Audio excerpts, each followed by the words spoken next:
Yesronko Anne Omira Ohinere spices abefi Eduane de ayesronko Ohinere chicken seasoning Sawo tutu uchi ana wo ye akokɔ nam ho bibia fakakra som Froye no Ohinere stew seasoning bama na jeta Jollof no Ohinere jollof seasoning ma no hwam ne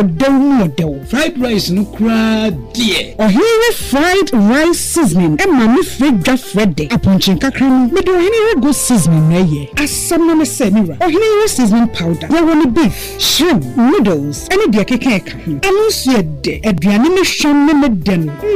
Ubedie dibio. Enti obapa. Ohinere spices abama yen. Aduane no aye de efi say ne die ne nso. Aye de. Ohinere spices. Dey. E wo dwa hodromu. Eto phone for 020 780 5398 and 0244 525908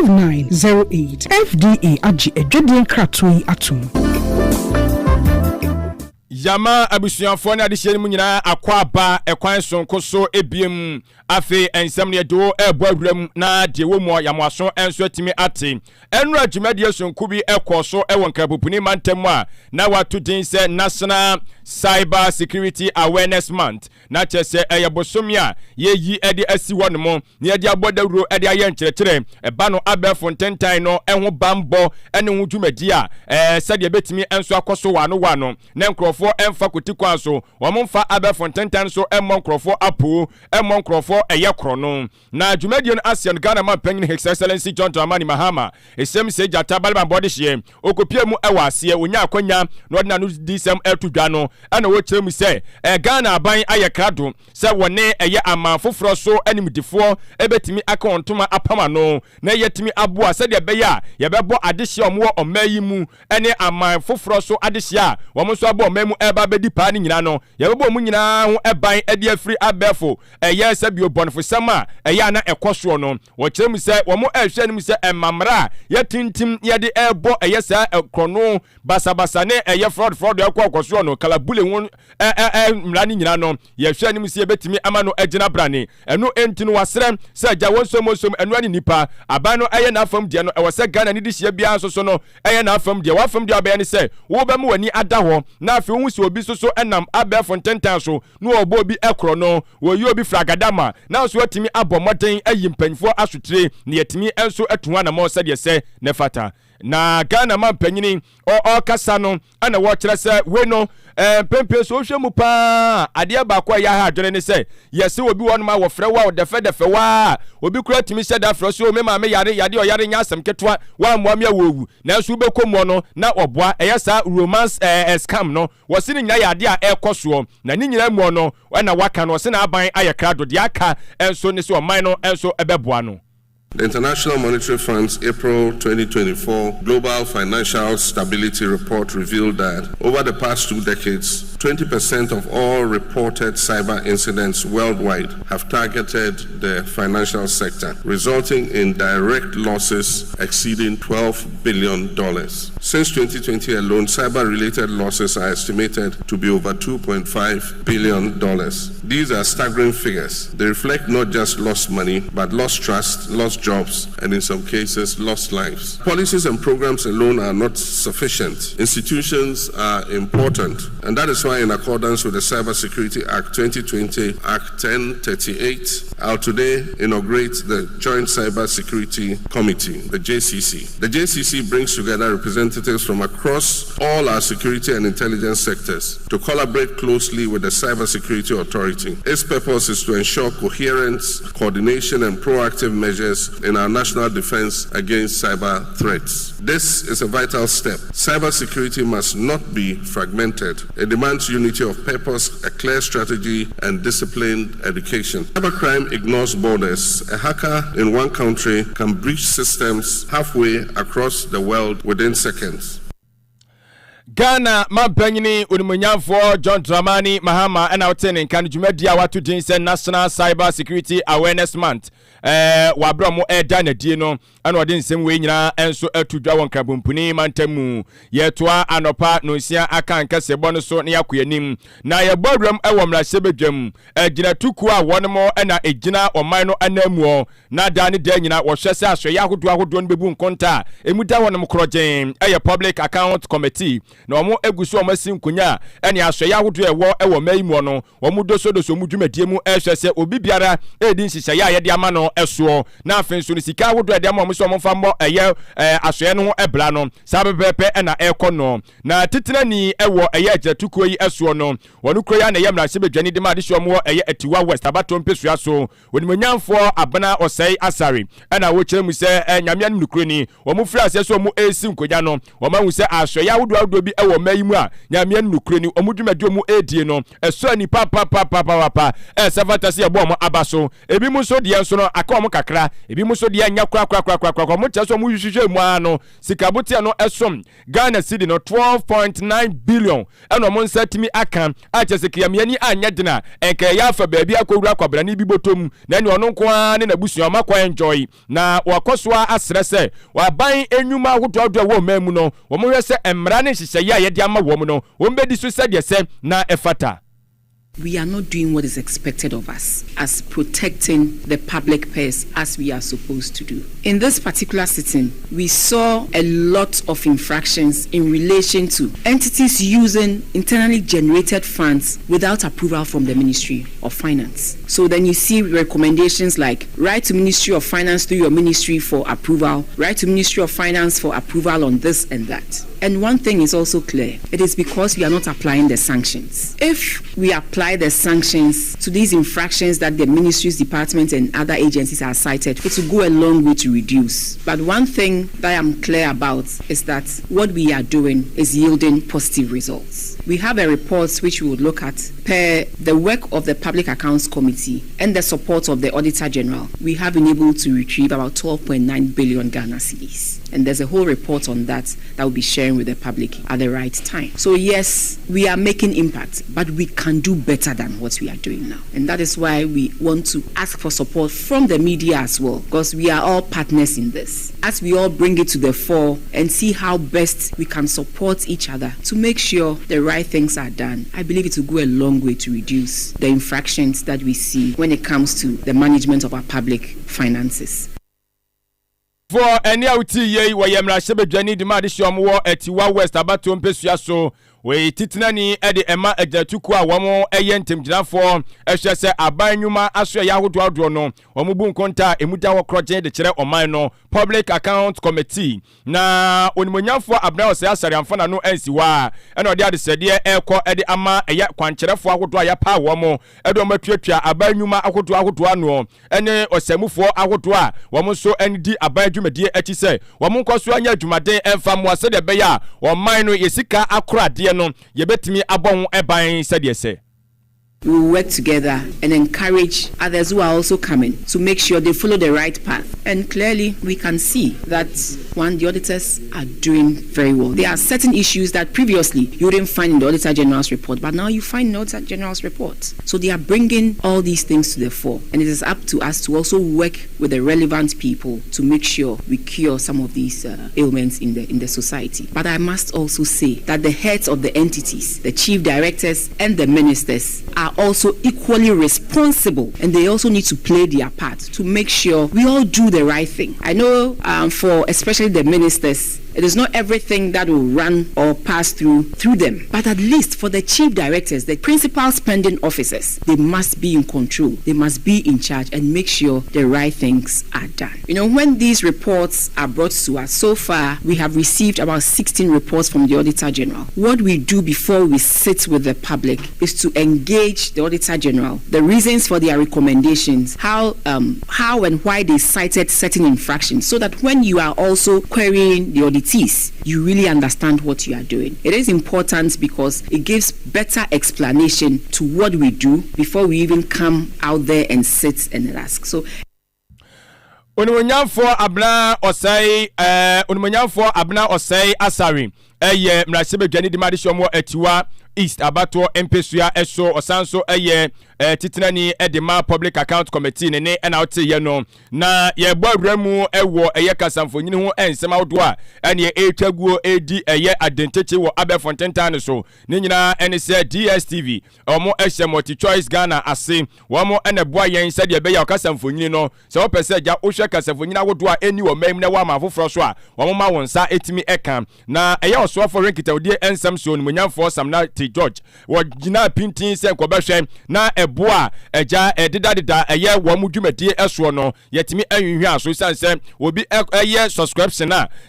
no se wo ya ye chese eboa no wo danimu pa tiwe no omotete so anka beboa yen na ekun yi ofiri ase anya asem ketwa wako a de kowie ye nyina ene se multi choice for etiase se opanyina asem na wo ka no ebia ewom na so no se omo bete boa no so pa ne de yade a ebeye den ade ombetimi ayade aboa Ghana fo nyina ne se ene package no ombepijapijam ade ama Ghana fo enti ebia first no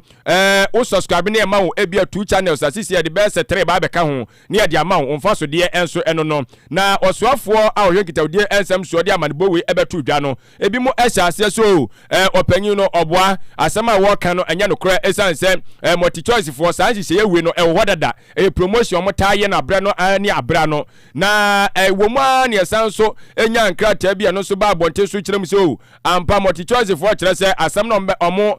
ati ede free kitawdie so afo anu no enya sa na tie sanse wo mo hyehyeye mu no sa promotion no omo taye pe wo mu anaja wo mo ene wo mo client for na time di komo na some customers na di komo na wo ma chomo wo mo so hyehyeye ni bi na aboa won afi ya nto anka nkosoro anso ne forma enka ta fra se pianity apie monten so yekope mu enke kan ya yeso multi choice for se sansem na di ka ba bonten so omo no aba betwe osoafo no ano asifom no omo chese enya nokre omo mfanka ta bia ma bonten so sa no omo hunu se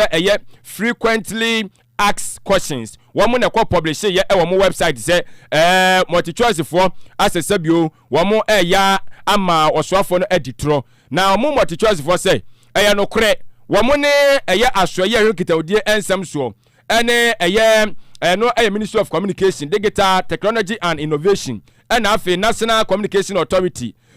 multi choice Africa and multi choice Ghana omu nyina kosi nkunya ena omo toato adwene ena omo dwene ho ehunu se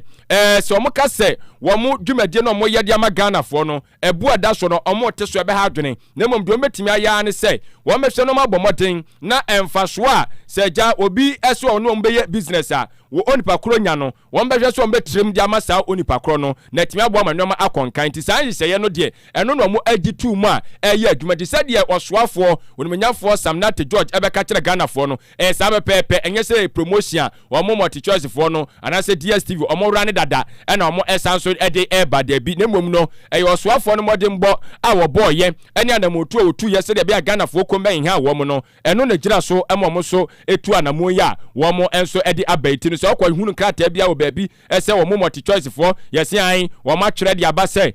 osoafo na asem obeka ye no nokro bi anima me pa chosi waso ho ensem bia nya nokre ekọ otirim ebedu otirim dem de osoafo ne beka ye no sabe pepe atrosem ba kumpo enso so ennim tie no ho so amanebo enono na mayentoa so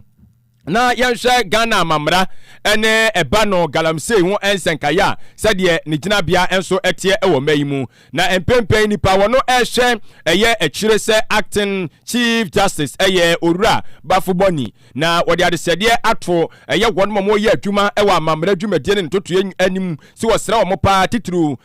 atemuafo no se ekoba se wo honom ne yesi wo galamsey ho ensenkaya ababeto wa apono so a amantwentwen wo na ase ewo ho bo modden so betu ana mo de sene efata ebretewa mu no am yahunu se de sunsunsuanso no SB enso etie esanse galamsey no se de guswa na etre ne nkwaba time no se ya anhwe ne am ye ni amre ne amfe ne ensi foma ye bedi yedokono ekwa enti odi sansemu etu dwa no na eyade se yedwumadie anase nhyiamudi a ekoso abra no Association of Magistrates and Judges in Ghana wo na dane de anyom kohyiam no ma dwendwene wo mudwumadie no enkanko enso so enho ensenka yentie nam so mo Musa de Frop Penyini ya ojina simpie so de nsem itudwa. The judicial's mandate and responsibility in relation to Galamsey environmental degradation and drug abuse As members of the judiciary, we are not policy makers and we do not wield the enforcement powers of the executive. Yet our constitutional role is neither passive nor peripheral. We are the guardians of justice, custodians of the law, and interpreters of the nation's conscience. So our responsibilities in confronting these challenges include upholding the law. We must ensure that prosecutions related to illegal mining and drug trafficking and abuse are handled with seriousness, impartiality, and urgency. And I mean urgency. Where there is evidence, the law must be applied without fear or favor. No person, and I mean no person, regardless of their political affiliation or social status, should be immune from justice. Consistency in sentencing. There is a growing public perception that sentences for environmental crimes and drug offenses are either too lenient or inconsistently applied. We must work towards harmonizing sentencing practices. Opanyina utene nkan acting chief justice Owura Bafo Boni nenka enono na yetwa kasebo no eso de amawo wo Punch Radio 100.1 wo nsemfoforo emu no mfimfini mantamu yabo amane kyeremu se mesini makomako be se edu enomo ahohiahia mu ensuo ho enso akwatwe wo manimu papa anasa mesini ahodo wo mfimfini mantamu wo mdwomo a enje na eno enam so ama mampanyini abedechiri eye Excellency Professor Jenana Opoku Ajiman watimi akeka nensase ene ensuo akora de friends politics no ene watimi atabiri bia wode akọ ama eye mensini akoto a ene womo enwo enso akwa hunyahia mu afa ensuo hu wo fifiri mantem wode kwama womo no na chese eye ni sode papa na ochem se wei enye ensuo akora de no nko an wode ekwa kwama womo wo hwe ani mu se yebetutu ensuo akoto obo hosu ni bi na no so etimi aba beso adehye asene amamanya insupa enso etimi anom na Ghana mampanyine abede chiro no antimi amo anan anko amfa sa nneomai anko ankɔhye adehye mu ensanemom wɔsoma eye mfifiri mantamu suafo onimunyamfo ekwaw ɔkyere panyini eduamoa sɛ wɔno mom wɔnkɔ na gya wɔmfa sa nneomai enkɔhye adehye no enso ensa na wabra opanyini ekasa ɛwɔ Ghana mampanyine abede chire edimo no ɛna wɔkyerɛ sɛ Ghana mampanyine abede chire yobi anyame nkroni wɔte sa ama ne boyi sɛ galamse nti adehye mo mfimfini mantamu no anso mfimfini mantamu no na omunya nsuo num na kyese etini nsuo mu papa odenna enti no eyade se opanyin no aye krado se obe na afam de bia de aboa se de be ya ensu papa adehye mo mfimfini mantamu benya bi anom. The idea is that if we are having boreholes, then we should have reservoirs, because if you go to some of the mechanized boreholes, you realize that they do not have poly tanks on them. And so you bring a bucket, you press the knob, and just press only a bucket, and you run away. That distorts the functioning of the pump. And so Madam said, why not? If you have only Gomwa Central, we have about 26 of them. About 15 of them need reservoirs in the form of tanks. And so she is going to provide that 50 of these 5,000 liter tanks, so that we will support the existing boreholes. Then we also think about how to expand drilling more of the borehole. And so we are here today to present these 10 first tanks to the selected assemblies. Gomwa East, Gomwa Central, Gomwa West, Aguna West, and Awutu-Senya West. But these are the hard hit areas, and we want to take care of them first before we continue. In the meantime, the assemblies themselves are also in preparation to drill more boreholes. Na enuachi onimanyamfo ekwa ochire panyini eduamoa de nsem bi eka won wo kire se aban so aye krado se obe na afam die bia boa se de bia galamse no yebetimi akon ede eti asanse adehye no mo enkwa eda esan mu.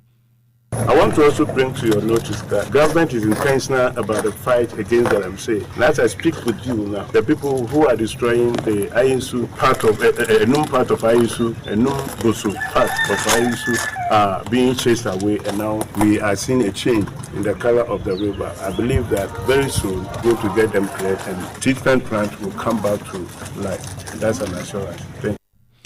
Eni a oti yei eye nkrabumpuni kafra finfini mantamu suafo onimunyamfo ekwa ochire panyini eduamoa wa bra eye Ghana mampanyini abedechire ekeka ne nsasia wotimi ehwe ya ende wakoso adehyo mo finfini mantamu asene wodi insuo akrade ekwa akoma womo na eyanopa no sia kan kesebo yetoaso wonsem fufuro enso emu ebeto dwa echirem se aban atimi abonho emoden amanei wonmo modan eduafiase omadua ne diemu wotimi ayehye bi ede afa ho ni nyina ene se da kuru bia nipa ba ku bia oda na duafiase no na aban ebo na kohoma Ghana cedi no baako ene achiripo no empesua no aduowotwe na chese 1.80 pesos ena na wode ema nipa ba ku bia na aban si wapija mu ede akọ eye 5 Ghana cedi bese mfie dunum enie afi ne hu hihye bia etise ye nti eye asem de ede ma eye adehye no mo aja sabise mpredua se tituro mo na duafiase na no enam so ama crime check foundation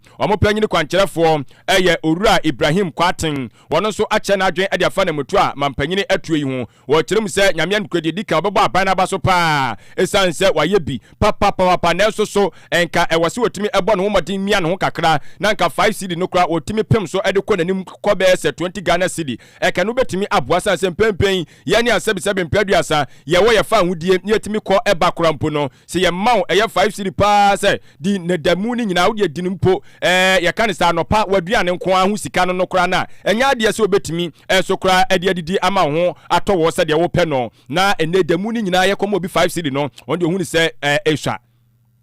1 cedi 80 pesos 5 cedi ebeba aban abaso because at least we are increasing after so many years but maybe so say amount 5 cedi so for the ano pay we any mra at some na and the say much as government I had no sika no go be say woefully inadequate. It's not about the value of the money, it's about the purchasing power. And I wish you know that you know more motives and means what is the prison food that usually if you cook a situation in fire mako and shada ni mibu ha nchine into prison officers no or kitchen where they have become magicians adding into 5 cedi and over school what the 5 cedi man but no 5 cedi waiting there for watch. Let's assume say am watch 5 cedi so chemu me can be the piano for be the area be the number into 5 cedi no nya for an opeduan for a day no into no we think say government could have done better. At least the increase could have shot up to about 20 cedis. Though yama 20 cedi per hour hiring so but here the family side abusuafo panyina wote ne nkan wono ana eye chief executive officer Edema Crime Check Foundation Owura Ibrahim Kwatin ena otene nkano yebegina eno so na yede eye afisem no ede asi na afia kobi eman so akwakowie kasebo no ewo hosanse yebre no enso enya etia yen anesa na uboduam ewo Morocco eno eye oman ba kwa ewo abibimamu womo ewo abibrem atifi FM na okyeremu se emabuna wonom ewo hwato mo agumonten so woye chechechire wonom eye wonom enya asem ketwa ubiso mo se omo hawpa ene se ya womo ekyeremu se dabi wo hwe omo sua FM a enwoma nhyeda enkoyi apomdin fam enwoma nhyeda enkoyi enu ntino enwoma atetete to mo akuaku yesi afre bi mo eye GZ 212 ana chese ne uko social media no so ma jwa aboso TikTok o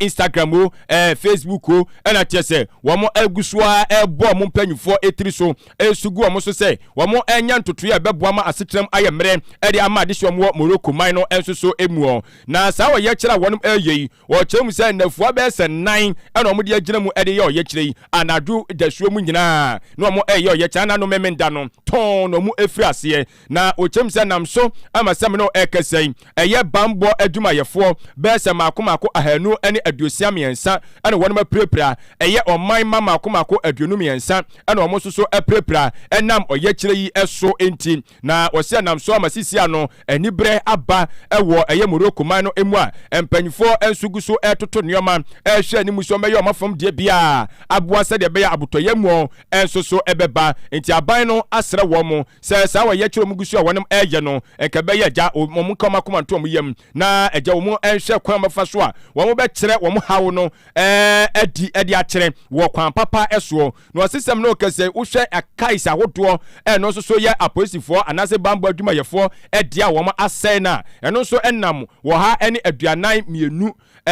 saa nso ɛna ankorankora ɛkais ahodoɔ wɔn asɛe no ɛyɛ aduonu na kyerɛ sɛ nkurɔfoɔ no wɔn ani abere papapapapapapapa na nso ne nyinaa mu no wɔn ɛsrɛ sɛ mpanyinfoɔ nhwɛ no wɔn keka nneɛma nsia nie sɛdeɛ ɛbɛyɛ saa ɔha wei ebetwa na ɛto ebetwa no kyɛm sɛ wohwɛ mmerɛ ahodoɔ a saa wɔyɛ kyerɛ bi a ti sɛ yɛ akɔ so paa wɔ Morocco a 2016 wɔkyɛ sɛ bi kɔɔ so ɛna 2017 so ebi kɔɔ so ɛna nei 2025 so ɔyɛ kyerɛ mu ɔden paa o ɛde ɔhaw ɛbɛtumi abrɛ ɔman no ebi asan so akɔ so ebiem ti Morocco man no ɛso so ɛyɛ kyerɛ ɔmo ɛyɛ wɔ hɔ nom no mabunu no wɔn ɛkyɛ so ɔmo kokɔ apare asetena mu yɛ den ɛnso ɛde ama wɔn yɛgyina no so ɛde anɔpa bosuo aka nkɛse bɔ no ɛde esi ne yɛde aseda ɛnso akɔ ɛde ama aboafo hene yere spices and undali powdered milk no yɛ nnuane nuro wadaroma anɔpa aduane awia aduane anwummerɛ aduane wɔ yɛ ahunu sɛ ebi ewom na etimi aboa ma nneɛma nso akɔ ɛyɛ enkan Elda Kofi Kwache de Supremo na daroma na anɔpa yi